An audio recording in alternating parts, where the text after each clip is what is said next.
আল্লাহ তাআলা 7টা শ্রেণীকে পছন্দ করেন। এর মধ্যে 1 নম্বর শ্রেণী হলো যারা নাপাক না পবিত্র। বলেন নাপাক না পবিত্র। রমজান কি শিখায়? নাপাকে শিখায় না পবিত্রতা শিখায়? কিন্তু কি সুন্দর করে লেখা থাকে জানেন না? কোনো টেনশন করবেন না, যত্ন সহকারে পর্দার আড়ালে খাওয়ার ব্যবস্থা আছে, আসন হোটেলে ঢুকুন। এটা কি পবিত্রতা না নাপাকি? বলেন পবিত্রতা না নাপাকি? নাপাকি। রমজান মাসে কি মদের বোতল বিক্রি হয় না? আসতে বল, মদের বোতল কি বিক্রি হয় না? জেনার কারবার কি জেনার লাইসেন্স আছে না নয়? এটা কি রমজান মাসের হক? এলে কি পাক না নাপাক? পাক না নাপাক? সুদের কারবার কি আছে?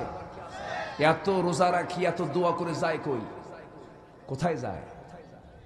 মাছ মারতে গেছেন নদীতে, যে পাত্রে মাছ রাখবেন সেই পাত্রের তলাই নাই, মাছ থাকবে?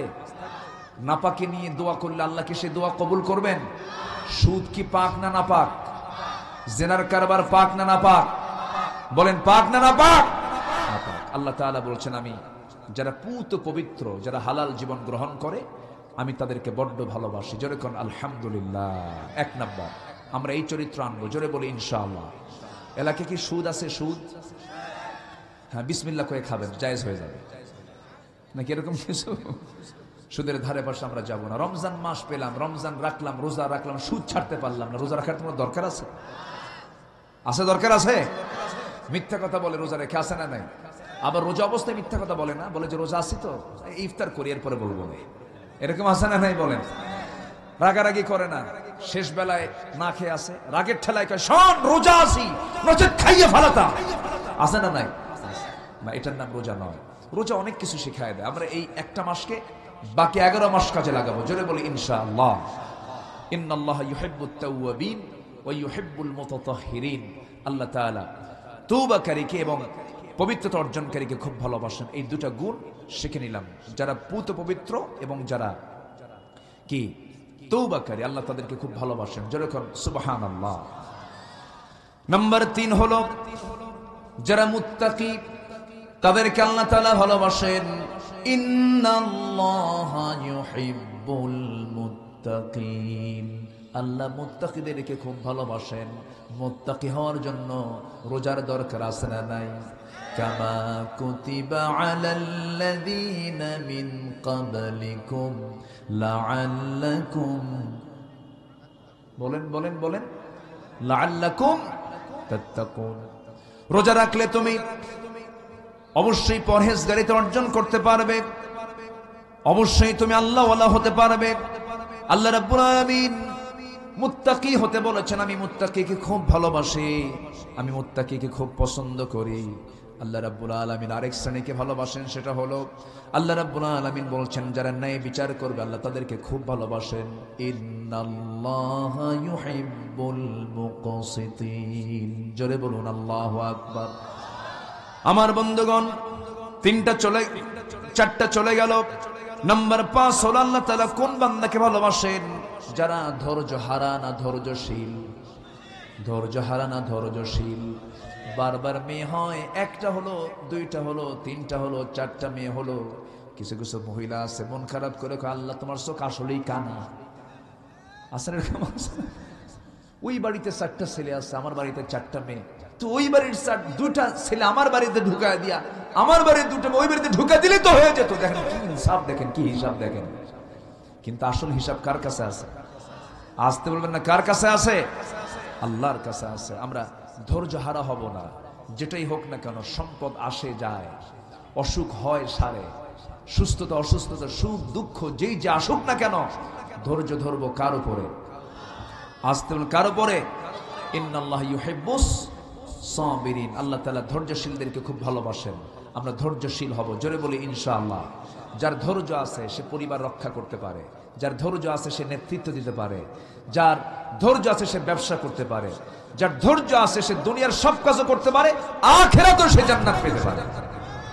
ধৈর্য একটা বিশাল বড় যোগ্যতা, এটা একটা বিশাল বড় ইমানদারের জীবনের একটা বড় গুণ। একটা মানুষ আপনাকে গালি দিল, গালির জবাব কি পাল্টা গালি হয়? আপনি ধৈর্যের মধ্যে দিয়ে যদি আপনি এটাকে সবর ধরতে পারেন, আল্লাহ তাআলা আপনাকে মুজাহিদের সওয়াব দিয়ে দিবেন। আল্লাহু আকবার বলেন। আপনার হাতে ক্ষমতা আছে, আপনি ইচ্ছা করলে পরে আপনি যে লোকটা আপনার সঙ্গে বেয়াদবি করেছে আপনি তাকে যথোপযুক্ত শাস্তি দিতে পারতেন, অথবা আপনি তার বড় ধরনের অ্যাকশন নিতে পারতেন, কিন্তু আপনি তাকে ক্ষমা করে দিয়েছেন। হয়তো কিছুক্ষণের জন্য আপনার এটা খারাপ লাগতে পারে, কিন্তু বাকি জীবন আপনার মনে হবে যে না, আমার কাছে আমি ভালোই করেছি, আমি তাকে মাফ করে দিয়েছি। প্রতিশোধ নেওয়ার মজা কিছুক্ষণ, আর মাফ করে দেওয়ার মজা হলো আজীবন। আল্লাহু আকবার বলেন। এজন্য আমরা মাফ করে দেব, ধৈর্য ধরব। রাসূল যখন মক্কা থেকে বিতাড়িত হয়ে মদিনায় গেলেন, মদিনা থেকে মক্কাকে তিনি বিজয় করেন নাই। মক্কা বিজয় হয়েছে কোন মাসে বলেন? কোন মাসে? হায়রে বলেন কোন মাসে? মক্কা বিজয়টা হয়েছে রমজান মাসে। বলেন কোন মাসে? বলেন কোন মাসে? বদর যুদ্ধ হয়েছে কোন মাসে? বদর যুদ্ধ হয়েছে কোন মাসে? তাহলে রমজান মাস কি শুধু রোজার মাস? রমজান মাস হলো শহীদদের মাস, রমজান মাস হলো বদরের মাস, রমজান মাস হলো বিজয়ের মাস, রমজান মাস হচ্ছে ইসলামের অস্তিত্ব লড়াই বদরের মাস। সেই বদরের চেতনা যার মধ্যে লালন হবে না, তার রোজা রেখে লাভটা কি? তার রোজা রেখে লাভ কি?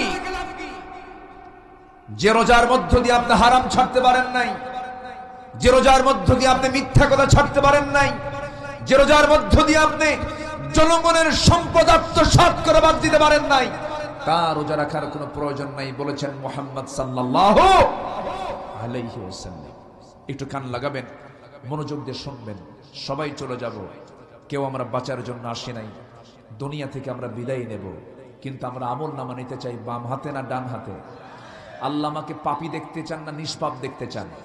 এই জন্য কোন মাস দিয়েছেন? কোন মাস দিয়েছেন বলেন? রমজান দিয়েছেন আল্লাহ তাআলা। আল্লাহ কোন বান্দাকে জাহান্নাম দিতে চান না। আল্লাহ বলেন, বান্দারে রমজান আমি তোকে দিয়েছি, আমি চাই তুই নিষ্পাপ হয়ে আমার কাছে চলে আয়। যার রমজানটা কবুল হয়ে যাবে, যার রমজানটা যার জুড়ে যাবে রমজান, রমজানের রোজা যার কবুল হয়ে যাবে, প্রকৃত রোজাদার যদি কোনো বান্দার রোজা কবুল হয়ে যায়, আল্লাহ তাআলা বলেন আমি তার জীবনে কোনো গুনাহ রাখি না, আমি তাকে নিষ্পাপ গুনাহগার, নিষ্পাপ গুনাহমুক্ত জীবন আমি তাকে দিয়ে দেই। যেরকম সুবহানাল্লাহ। আমার নবীজি একদিন মসজিদের মিম্বারে উঠবেন, মিম্বারে উঠতেনি প্রথম সিঁড়িতে উঠে তিনি আমিন বললেন, দ্বিতীয় সিঁড়িতে উঠে তিনি আমিন বললেন, তৃতীয় সিঁড়িতে উঠে তিনি আমিন বললেন। সঙ্গে সঙ্গে নামাজের পর সাহাবায়ে কেরাম বললেন, ইয়া রাসূলুল্লাহ, আপনি তিনটা সিঁড়িতে উঠে তিনবার আমিন বলেন, এমন আমিন তো কখনো বলেন না, এর কারণটা কি? রাসূল বলেন, সাহাবীরা, আমার কাছে জিবরিল আমিন এসেছিলেন, তিনটা কথা বললেন, আমি তার কথাটাকে সাই দিয়ে আমি আমিন বলেছি। এক নাম্বার হলো সেই লোকটার ধ্বংস হয়ে যাক যে বিশ্বনবীর নাম শোনার পরেও যে দরুদ পড়ে না, তারা ধ্বংস হয়ে যাক, আমি বললাম আমিন। নাম্বার 2 হলো যে ব্যক্তি তার জীবিত অবস্থায় তার পিতামাতাকে পেল, অথচ তারা নিজের জীবনের গুনাহ মাফ করে নিতে পারলো না, তার ধ্বংস হয়ে যাক, আমি বললাম আমিন। নাম্বার 3 হলো যে ব্যক্তি রমজান মাসটা তার জীবদ্দশায় পেল, রমজান মাসের মতো এত গুরুত্বপূর্ণ মাস হওয়ার পরেও যে তার নিজের জীবনের গুনাহ মাফ করে নিতে পারলো না, তার ধ্বংস হয়ে যায়, আমি বললাম আমিন। আমার ভাইয়েরা, তাহলে আমার বন্ধুগণ, 1 নাম্বার হলো নবীর প্রতি মুহাব্বতের দরকার আছে না নাই? আসতে বলবেন না, আছে না নাই? নবীর প্রতি মুহাব্বত নাই, আল্লাহর সঙ্গে ভালোবাসা হবে? আল্লাহর সঙ্গে মুহাব্বত হবে? হবে না। নাম্বার 2 হলো সবার বাড়িতে বাড়িতে বাপ মা আছে, অনেকের বাপ মা দুনিয়া থেকে বিদায় নিয়ে চলে গেছেন, দোয়া ছাড়ার তো কোনো উপায় নাই, তাদের জন্য আপনি কিছু আমল করলেন, ভালো কথা। কিন্তু অনেকের বাড়িতে বাপ মা আছেন, বাপ মা পৃথকভাবে রান্না বান্না করে খান, বুড়ো বয়সে সন্তানটা পৃথক থাকে, বাপ মার কোনো খোঁজ খবর নেয় না, এমন সন্তান বুঝি বীরগঞ্জ কাহারল ঠাকুর গান নাই? আছে? এই রমজান মাসে আমরা যখন ছোট ছিলাম, রমজান মাস শেষ রাত্রিতে আমার মা কষ্ট করে শীতের ভিতরে রান্না বান্না করে আমাকে ডাক দিছে, বাবা ওঠ, রোজা রাখবি না তুই? মা হাড়িতে রান্না বান্না করে আমাকে দুধ ভাত খাইয়ে দিয়েছে, রান্না বান্না করে আমাকে তৃপ্তি মতো কোলে নিয়ে খাবার খাইয়ে দিয়েছে, স্কুলে পাঠায় দিয়েছি, কোলে পিঠে লালন পালন করেছেন, ঈদের দিন গোসল করায় দিয়া বাবার হাতে সন্তানকে তুলে দিয়েছেন মা। বাবা মা এত কষ্ট করে লালন পালন করলেন। আমার বন্ধুগণ, সেই বাপ মার প্রতি অনেক সন্তান আছে কোনো খোঁজ খবর তো রাখি না, বরং জুলুম করে। অনেক সন্তানের আচরণে বাপ মা শেষ জীবনে গিয়ে সন্তানকে সন্তান মনে করে না, সন্তানকে মনে করে সন্ত্রাস। আছে না নাই? কিছু সন্তান কি, কিছু সন্তান কি আছে? সন্ত্রাস। সন্তান তো না, সন্ত্রাস। বাপ মা সন্তানকে দেখে ভয় পায়। বাপ মা সন্তানকে দেখে ভয় পাবে কেন? সন্তানই বাপ মা দেখে ভয় পাওয়া দরকার ছিল, ঠিক কি না? কারণ বাপ মার মুখের কথা হলো একটা আইন, বাপ মার মুখের কথা হলো একটা ফায়সালা। বাপ মা মুখ থেকে সন্তানের জন্য যা বলে তাই হয়ে যায়। সেই বাপ মা ভাত পায় না।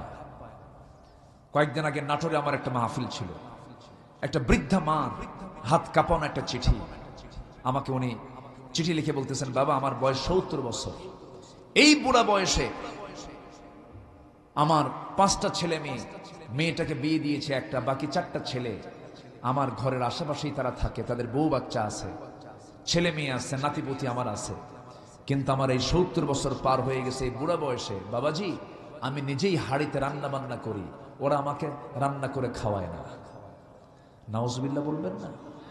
নাউজুবিল্লাহ বলবেন না? অথচ 5 সন্তান যখন ছোট ছিল তখন কয় হাড়িতে খাইছে?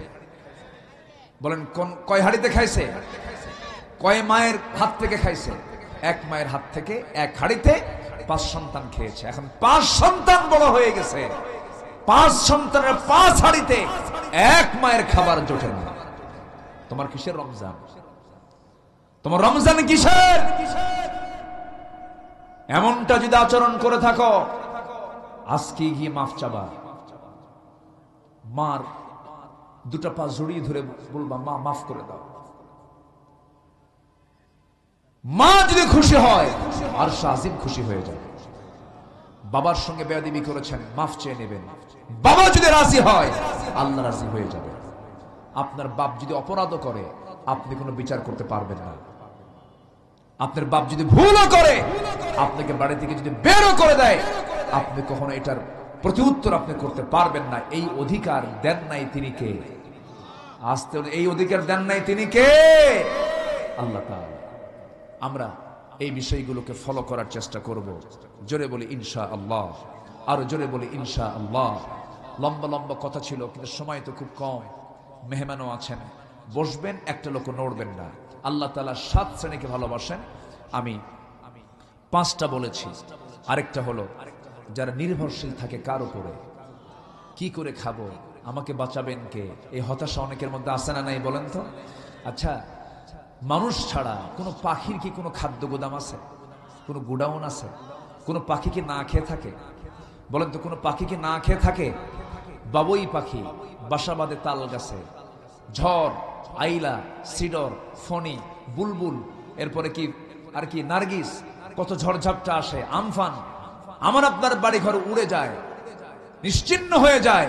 তাল গাছও ঠিক থাকে, তাল গাছের উপরে সুন্দর বাসা, বাবুই গাছের বাসাও ঠিক থাকে। আলহামদুলিল্লাহ বলে, কি সুন্দর তার বাসা, কি সুন্দর তার প্রস্তুত প্রণালী, তার লাইফ স্টাইলটা কি।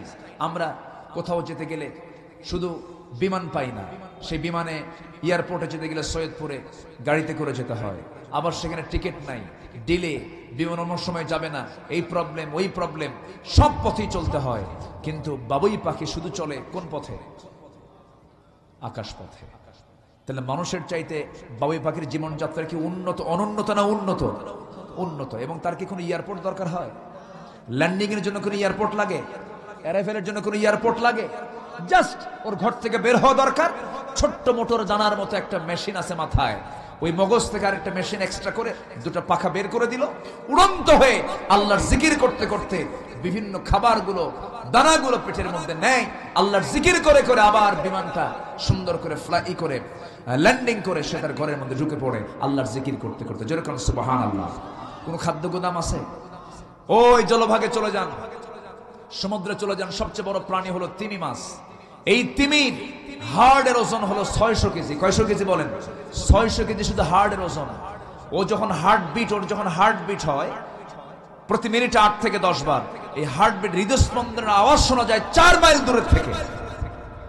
এই তিমি প্রত্যেক দিনের বাচ্চাকে দুধ খাওয়াই হলো 50 থেকে 60 মণ। আল্লাহু আকবার বলেন। ওর কি কোনো খাদ্য গুদাম আছে? নাই। পৃথিবীর কোনো প্রাণীর খাদ্য গুদাম নাই। মানুষের খাদ্য গুদাম থাকার পরও অভাব আছে না নাই? আসতে বলেন অভাব আছে না নাই? আচ্ছা, কেন জানেন? এর মূল কারণ হলো বান্দার ভরসা নাই কার উপরে। আসতে বান্দার ভরসা নাই কার উপরে? সম্পদের মানে খাবারের অভাব, সম্পদের অভাব না বন্টনের অভাব? কিসের অভাব বলেন? বন্টনের অভাব। শুধু নিজে খাই না, নিজে খাই, চুরি করে, আবার দেশ থেকে পাচারও করে। আছে না নাই? হবেই তো এরকম। আল্লাহ তাআলা বলছেন, যারা আমার প্রতি নির্ভরশীল হবে, ফাইদা আযামতা ফাতাওয়াক্কাল আলাল্লাহ ইন্নাল্লাহ ইউহিব্বুল মুতাওয়াক্কিলিন, যারা আমার প্রতি ভরসা করবে আমি তাদেরকে ভালোবাসি। যেরকম সুবহানাল্লাহ। নাম্বার 7 হলো, আমার পথে যারা জিহাদ করবে আমি তাদেরকে দারুণ ভালোবাসি। যেরকম সুবহানাল্লাহ। আল্লাহ রাব্বুল আলামিন বলেন, ইন্নাল্লাহা ইউহিব্বুল্লাযীনা ইউকাতিলুনা ফী সাবিলিহি সাফফান কাআন্নাহুম বুনয়ানুম মারসুস। আল্লাহ রাব্বুল আলামিন ওই সমস্ত বান্দাগুলোকে সবচেয়ে বেশি ভালোবাসেন যারা সীসাঢালা প্রাচীরের মতো একতাবদ্ধ হয়ে আল্লাহর পথে যারা জিহাদ করে, আল্লাহ তাদেরকে দারুণ ভালোবাসেন। যেরকম সুবহানাল্লাহ। এই গুণগুলো আমাদের জীবন অর্জন করব, জোরে বলি ইনশাআল্লাহ। সবাইকে 5 ওয়াক্ত নামাজ পড়তে রাজি আছেন? রমজান মাসে কোরআন শিখতে রাজি আছেন? জোরে বলি ইনশাআল্লাহ। রমজান মাস 1 নম্বর হলো কোরআন নাজিলের মাস, আমরা কোরআন শিখব, জোরে বলি ইনশাআল্লাহ। আরো জোরে বলি ইনশাআল্লাহ। নামাজ পড়বো কয় ওয়াক্ত? রমজান মাস না সারা জীবন? আল্লাহ কবুল করুন, জোরে বলি আমিন।